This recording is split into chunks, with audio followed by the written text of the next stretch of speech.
నీ దైవజనుని వేరే దైవజనునితో ఎందుకు పోలుస్తూ ఉన్నావు? నీతో పోల్చుకో. చేయి, ఆయనలాగా సేవ చేయి, సువార్త ప్రకటించు, సంఘాన్ని కట్టు, ఉపవాసాలుండు, ప్రార్థన చేయి, సువార్త ప్రకటించు, శ్రమ అనుభవించు.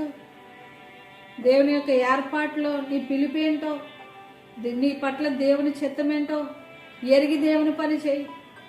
వాళ్ళతో వీళ్ళతో పోల్చేసి ఆయన్ని నిరాశపరిచేయడం, దైవజనులను తక్కువ చేసి మాట్లాడేటువంటి పరిస్థితులు నీతో పోల్చుకో.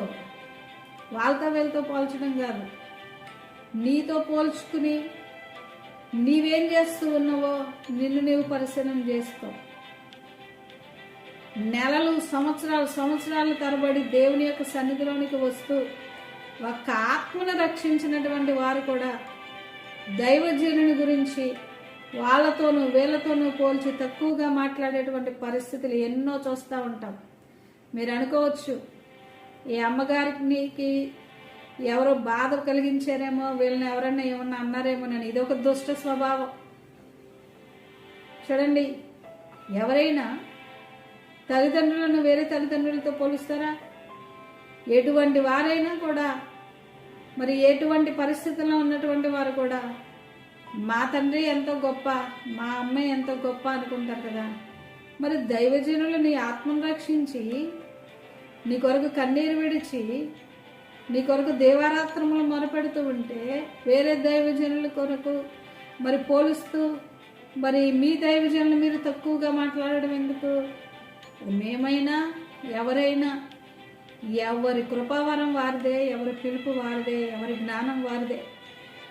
వేరే వారితో పోల్చడం కన్నా పోల్చేటువంటి వారికి నేను చెప్పే సలహా ఏంటంటే, నీతో పోల్చుకో. దేవుని పనిలో నీ దైవజనుని వేరే దైవజనునితో పోల్చడం కాదు, నీతో పోల్చుకుని ఆయనలాగా దేవుని పని చెయ్యి, సంఘాన్ని కట్టు.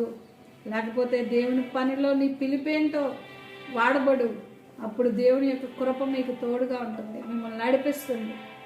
గమనించండి, మంచి విశ్వాసులకు, మరి దైవజనుల్ని గౌరవించేటువంటి వారికి, దైవజనులు సహకరించే వారికి, దైవజనులను మరి ఎత్తి చూపిస్తూ సహకరిస్తూ దైవజనుల కొరకు, వారి కుటుంబం కొరకు ప్రేమించి ప్రార్థించేటువంటి వారికి నా ప్రత్యేకమైన వందనములు. దివ్య దేవుడు మిమ్మల్ని ఆశీర్వదించును గాక.